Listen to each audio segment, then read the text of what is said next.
चलिए देखिए, आपको जो है हम एक्सरसाइज आए हैं आपको लेकर के 6.2, ठीक न। 6.2 का है 1 नंबर क्वेश्चन सबसे पहले देखेंगे और इसको समझेंगे, ठीक न। और इसको यहाँ से समझने से क्वेश्चन समझने से पहले आपको हम ये बताते हैं कि परमेय जो है थेल्सपर्मिया के बारे में हम आपको बताते हैं कि जैसे देखिए, अगर एक कोनो त्रिभुज रहेगा आपको, जैसे देखिए ये आपको हम बता देते हैं। अगर आपको एक त्रिभुज दे दिया जाए, ठीक न, देखिए अगर एक त्रिभुज दे दिया जाए, जैसे ये त्रिभुज दे दिए और इसका नाम लिख लेते हैं ए, इसका नाम बी और इसका नाम सी, हमने नाम लिख दिए और इसको हम यहाँ से समांतर कर देते हैं। इसका नाम लिख देते हैं डी और इसका नाम लिख देते हैं ई, ठीक है। इसका नाम लिख दिए ई और कह दिया जाए कि अगर आपको कि डी ई समांतर है बी सी को, तब जो है इसका संगत हो जाए अनुपात के बराबर होगा, ठीक ना। ये थेल्सपर्मिया से हम कह सकते हैं कि ए डी बटा बी डी और बराबर ए ई बटा ई सी, ठीक है। आप कह सकते हैं कि अगर इसको जैसे डी ई और जैसे डी ई और आपको दे देगा बी सी समांतर है, तो आप इसको यहाँ संगत भुजक अनुपात के बराबर कर सकते हैं और आप लिख दीजिएगा व्याकरण थेल्सपर्मिया से, ठीक है। और इसको हम आपको बात बता करके और तब जहाँ से आपको ये क्वेश्चन बता रहे हैं। जैसे देखिए 1 नंबर क्वेश्चन में आपको कहा जा रहा है कि यहाँ पर कि 1 नंबर में यहाँ पर देखिए आकृति 6.17 में 1 नंबर क्वेश्चन और 2 नंबर में डी ई समांतर है बी सी। ये दोनों में जो इसको में और इसको में भी क्या है, डी ई और बी सी क्या है, समांतर है। उसके बाद फिर कहता है क्वेश्चन नंबर 1 में ई सी का मान पूछ रहा है और क्वेश्चन नंबर 2 में ए डी का मान पूछ रहा है। इसको हम जो ए डी का मान निकालना है, ए डी पूरा सॉरी ए यहाँ से यहाँ तक ए डी का, और इसको हम जैसे आपको पूछ रहा है ई सी का मान, यानी कि यहाँ से यहाँ तक ई सी का मान, ठीक है। इसको आपको यहाँ से बनाना है, ठीक। देखिए आपको इसको कैसे बनाना है, जैसे हम जो है इसको पहले हटा देते हैं, ठीक ना, साफ कर लेते हैं। देखिए आपको तुरंत हम बता दिए हैं अभी तुरंत कि अगर जैसे 1 नंबर हम बनाते हैं क्वेश्चन 1 नंबर, तो जैसे 1 नंबर अगर बनाएंगे हम, तो आपको अभी तुरंत बताया जैसे डी ई समांतर दिया है, आप लिख दीजिएगा डी ई समांतर है बी सी को, ई दिया है। अगर ई यहाँ पर लिख दीजिएगा आप दिया है। और उसके बाद जो है आपको क्या करना है कि जब डी ई समांतर का बी सी को, तो आप कह सकते हैं इसका संगत भुजा अनुपात के बराबर, यानी ए डी यहाँ से यहाँ ए डी और बटा में आप कह दीजिएगा, ठीक। देखिए ए डी और बटा में डी बी, ठीक है, यानी ए डी बटा डी बी और उसके बाद फिर डी बी और बराबर में फिर ए ई बटा में ई सी, ठीक है। ए ई और बटा में ई सी, ठीक है, ए ई बटा में ई सी। अब इसका जो है मान दिया है, उसको मान रख दीजिए और तिरछा तिरछी इसको गुना कीजिए। उसके बाद जैसे आपको बनेगा, जैसे देखिए ए डी का मान दिया है, ठीक है। ए डी का मान कितना दिया है, देखिए ए डी का मान दिया 1.5, यानी 1.5 और बटा में आपको 3 और बराबर में दिया गया है आपको कि ए ई का मान, यानी ए और ई का मान दिया गया है आपको कितना है, 1 है। कितना है, 1। पहले देखिए थोड़ा हटा देते हैं, यहाँ से कचरा हो गया थोड़ा। ए ई का मान दिया 1, तो आपको है वहाँ पे 1 लिख देना है, यानी 1 और बटा में ए ई और बटा में ई सी के जहाँ से मान दिया ही नहीं है और ई सी का ही मान पूछता है, तो ई सी का मान पूछता है, तो आपको यहाँ पे नीचे में ई सी लिख लेना है। अब आपको यहाँ से है तिरछा तिरछी गुना करना है, यानी 1.5 है, सोचिए 1.5 है तो मतलब 1.5 है, 1.5 1 में 1.5 और 1.5 दूनी 3, 1/2 हो गया। तिरछा तिरछी गुना करेंगे, जैसे ई सी के बराबर पढ़ेंगे तो सोचिए कि ई सी हो जाएगा और 3 का 2 का पढ़ेंगे तो पढ़ेंगे 2 हो जाएगा, यानी कि आपको यहाँ सोचिए 2 सेंटीमीटर इसका राइट आंसर हो जाएगा, यानी कि ई सी बराबर 2 सेंटीमीटर, ठीक है। और आपको हम यहाँ से आशा करते हैं कि आप समझ गए होंगे 1 नंबर, यानी कि 1 नंबर का 1 नंबर, और उसके बाद जो है आपको 1 नंबर के 2 नंबर में चलते हैं, ठीक है। इसका आप स्क्रीनशॉट ले लीजिए।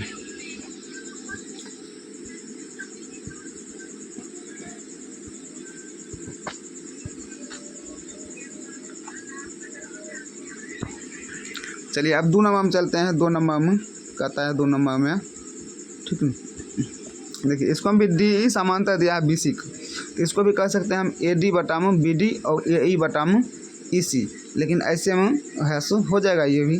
देखिए ए डी बटा में हो जाएगा आपको बी डी और ए ई बटा में सी, ए सी कर दीजिए, ए डी बटा बी डी कर देते हैं, ए डी बटा बी डी और उसके बाद फिर आपको है सो ए ई बटा सी कर देते हैं, ए ई बटा सी ई, ठीक है। इतना कर दिए। उसके बाद फिर क्या करना होगा, मान दिया जिसका उसका मान रख दीजिए आप। देखिए आपको दे दिया गया है यहाँ पर ए डी का मान कितना दिया गया है, तो आपको ए डी का मान पूछा जा रहा है, तो ए डी रहने को देना है आपको। और उसके बाद जो है आपको बी डी का मान दिया गया है यहाँ पे 7.2, तो 7.2 लिख देना। और बराबर फिर है आपको ए ई का मान कितना दिया गया है 1.8, तो यहाँ लिख देना है 1.8 और बटा में इसी का मान दिया गया है 5.4, तो यहाँ लिख दीजिए आप 5.4। उसके बाद फिर आगे के स्टेप में चलिए, आपको आगे के स्टेप में क्या करना है, ये देखिए 7.2 इधर है भाग में, तो हो जाएगा गुना में, और ए डी यहाँ वैसे जैसे तैसे मतलब ज्यों कहते हो आपको लिख देना है, यानी कि ए डी के है ज्यों कहते हो आपको लिख देना ए डी बराबर, और इस साइड में है 1.8 बटा में है 5.4, और फिर आपको गुना में लिख देना है 7.2, ठीक है, गुना में रहेगा। देखिए आपको यहाँ से काटना अगर चाहते हैं आप काट सकते हैं, 1.8 अगर आप काटेगा ना 3 बार तो ये आपको कट जाएगा, और कितना आएगा देखिए पॉइंट लगाते हैं अगर आप तो अच्छी तरह से कट जाता है, ठीक ना। आप इसका पहले स्क्रीनशॉट ले लीजिए, इसको आपको है काटिएगा अगर आप, तो इसको यहाँ से आपको यानी 3 बार में कट जाएगा। ऊपर में फिर यहाँ देखिए 7.2 बचा हुआ है, इसको भी फिर काटिएगा 7.2 को, यानी सोचिए कि 2.4 बार में आपको 2.4 बार में आपको कट जाएगा, यानी कि सीधा सीधा आपको साफ साफ आंसर हो जाएगा ए डी बराबर आपको हो जाएगा 2.4 सेंटीमीटर, ठीक है, 2.4 सेंटीमीटर। आपको इसको काटने खोटने के लिए आता होगा ये भी गुना, आप इसको बना सकते हैं, और आपको जो है 2.4 आ जाएगा इसका आंसर, राइट आंसर, ठीक है। फिर चलते हैं आपको नेक्स्ट क्वेश्चन में, और इसको देखिए आप, जैसे देखिए इसको मैं आपको है त्रिभुज पी क्यू आर का था, किसी त्रिभुज पी क्यू आर की भुजाओं पी क्यू और पी आर, देखिए हम त्रिभुज बनाए यहाँ पे, किसी त्रिभुज पी क्यू आर लिख लिए यहाँ पे, और उसके बाद जो है इससे कहता है भुजाओं पी क्यू और पी आर, यानी भुजा पी क्यू हो गया और ये हो गया पी आर, पर क्रमशः बिंदु ई और एफ है, इसको पर ई है और इसको पर एफ है। निम्नलिखित में से प्रत्येक स्थिति के लिए बताइए कि क्या ई एफ समांतर है क्यू आर। आप कहता है कि आपको बताने के लिए ई एफ समांतर है क्यू आर। आप कब कहिएगा कि ई एफ समांतर है क्यू आर, जब जैसे इसका मान दे दिया गया है, 1 नंबर में है इस क्वेश्चन में, आपको देखिए मान दे दिया गया है कि यहाँ पर देखिए आपको इसको पहले हटा देते हैं, ठीक है, इसको सब पहले हटा देते हैं यहाँ से। देखिए इसका जैसे है कि आपको मान दे दिया गया है कि पी ई बराबर 3 1 नंबर क्वेश्चन में अगर बनाएंगे हम, जैसे 1 नंबर में दे दिया गया पी ई बराबर, यानी पी ई का मान जहाँ से दे दिया गया 3.9 सेंटीमीटर। उसके बाद फिर ई क्यू का मान दे दिया गया है आपको, ई क्यू का मान 3 सेंटीमीटर। उसके बाद फिर पी एफ का मान दे दिया गया आपको 3.6 सेंटीमीटर, इसका भी आपको करना 3.6 सेंटीमीटर। और एफ आर का मान दे दिया गया आपको 2.4 सेंटीमीटर, ठीक है। अब 2.4 सेंटीमीटर लिख दिए। अब इसको में आपको जांच करना है, चेक करना है कि ई एफ समांतर है क्यू आर का। तो हम आपको अभी क्या बताएं, थेल्स प्रमेय से हम कह सकते हैं कि अगर थेल्स प्रमेय क्या बताया था कि अगर जैसे ये दोनों समांतर रहेगा तो इसका संगत भुजा अनुपात के बराबर होगा। तो हमको जैसे मान दिया है, यहाँ पे भी मान दिया, यहाँ भी मान दिया, इसका भी मान दिया, यानी कि पी ई का भी मान दिया है। उसके बाद जो है हमको पी ई का भी मान दिया है, और हमको ई क्यू का भी मान दिया, और फिर हमको यहाँ पी एफ का भी मान दिया, और एफ आर का भी मान दिया। तो इसको जितना जितना भी मान दिया इसका संगत भुजा का हम अनुपात के बराबर करके देखेंगे। अगर हमको अनुपात के बराबर हो जाता है तो हम कह सकते हैं कि ई एफ जो है क्या है, समांतर है क्यू आर। तो देखिए आपको वैसे से बनाते हैं, जैसे पहला क्वेश्चन है पी ई बटा अगर ई क्यू करेंगे, पी ई बटा में ई क्यू अगर करेंगे तो हो जाएगा यहाँ पर 3.9 बटा में 3। अगर इसको आप काटिएगा ना तो आपको आ जाएगा 3 कम 3 और 0.3 यानी 1.3 सेंटीमीटर। उसके बाद फिर अगर आपको हम दूसरा का स्टेप में चलते हैं, इधर कीजिएगा पी एफ बटा एफ आर, फिर क्या करना होगा पी एफ बटा एफ आर, एफ नीचे में दे देना एफ और आर, ठीक है। देखिए रुकिए इसको हम समेट लेते हैं, ठीक है। सबसे पहला क्वेश्चन, पहला नंबर आपको क्या करना, इसको हम कि कर देना पी ई बटा ई क्यू, और उसके बाद बराबर 3.9 आ गया, और बटा में जैसे आपको यहाँ पे जैसे ई क्यू को मान दिया था कितना, सोचिए कि 3 दिया था, इसको काट दिया तो यानी 1.3 आ गया। और उसके बाद फिर पी एफ को एफ आर को मतलब भाग देंगे तो यानी यहाँ हो जाएगा पी एफ बटा एफ आर। आप कर लीजिए पी एफ फिर अगला स्टेप पी एफ बटा एफ आर, और उसके बाद जो है 3.6 और बटा में हो जाएगा आपको 2.4।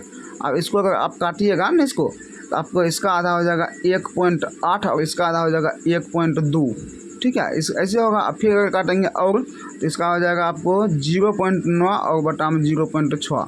अगर फिर काटते हैं तो 0.3 बटा 0.2, लेकिन 0.3 बटा 0.2, लेकिन ये जो है बराबर नहीं आएगा, ठीक है। ये 1.3 आ गया और ये है आपको आ जाएगा 0.6 बटा में फिर आ जाएगा इसका ऊपर में हो जाएगा 0.9 और नीचे में हो जाएगा आपको 0.6। फिर अगर आप मतलब कि दोनों बराबर नहीं होगा तो आपको यहाँ से फिर नेक्स्ट में स्टेप में आपको लिख देना है कि इसका सब आप समझ रहे होंगे, ठीक है। नेक्स्ट स्टेप में आपको लिखना है, इसको पहले हटा देते हैं। ये सब करने के बाद आपको यहाँ से क्या कर देना है, जैसे देखिए आपको यहाँ से अगला स्टेप में लिख देना है कि पी ई बराबर होगा ही नहीं, ठीक है। पी ई बटा में ई क्यू और उसके बाद यहाँ से बराबर पी एफ बराबर नहीं हुआ तो आपको बराबर नहीं लिखना है, F R not equal to है यानी बराबर नहीं है तो हम कह सकते हैं, इसलिए यहाँ से ई एफ जो है ई एफ समांतर नहीं है, ऐसे करके काट देना है और क्यू आर और ऐसे करके ये बना दीजिए, हो गया, ठीक है। और इसी तरह से हम आपसे आशा करते हैं कि आप इसको भी ऐसे 2 नंबर और 3 नंबर का आप बना लीजिएगा। अगर आपसे नहीं बने तो कमेंट में जवाब दीजिए और हम आपको फिर से जो क्वेश्चन नहीं बनेगा आपको वीडियो लेकर के उसका क्वेश्चन के सोल्यूशन आपको हम फिर वीडियो बना देंगे और आप अच्छी तरह से समझ लीजिएगा, ठीक है। देखिए जैसे अब आगे चलते हैं, जैसे कहा दिया कि एल एम समांतर है सी बी। देखिए यहाँ पे आपको दिखाई पड़ता होगा एल एम और सी बी, ये एल एम और इधर देखिए सी बी समांतर है, तब कहता है और एल एन समांतर है सी डी, एल एन समांतर है सी डी, तब कहता है आपको साबित करने के लिए ए एम बटा ए बी बराबर है ए एन बटा ए डी, ठीक है ना। तो आपको ऐसे करके इसको बनाना है। तो देखिए इसको पहले हम यहाँ से जो है यहाँ पर लिखे हैं इसको पहले हटा देते हैं, ठीक है। सबसे पहले आपको क्या करना है, सबसे पहले जो है आपको यहाँ पे ये हम बात बता देते हैं। जैसे एल एम समांतर दिया है जो आपको दिया है वही से आपको लिख करके और चलना है। जैसे हम यहाँ बनाने के लिए अगर भेजते हैं आपको सबसे पहले नंबर तो लिख देना है, दिया है क्या करना है आपको लिख देना है, दिया है एल एम समांतर है सी बी के और एल एन समांतर है सी डी के और सिद्ध करना है या साबित करना है, सिद्ध करना है कि जो है ये ए एम बटा ए बी बराबर ए एन बटा ए डी, यहाँ पे आप लिख दीजिएगा, ठीक है। ए एम बटा ए बी बराबर ए एन बटा ए डी आप लिख दीजिए और उसके बाद जो है अब हम यहाँ से हल करते हैं, यानी कि प्रमाण अब लिख करके और आगे बढ़ेंगे, ठीक है। इसको हम साफ करके हटा देते हैं, फिर इसका आप स्क्रीनशॉट ले लीजिए, ठीक ना।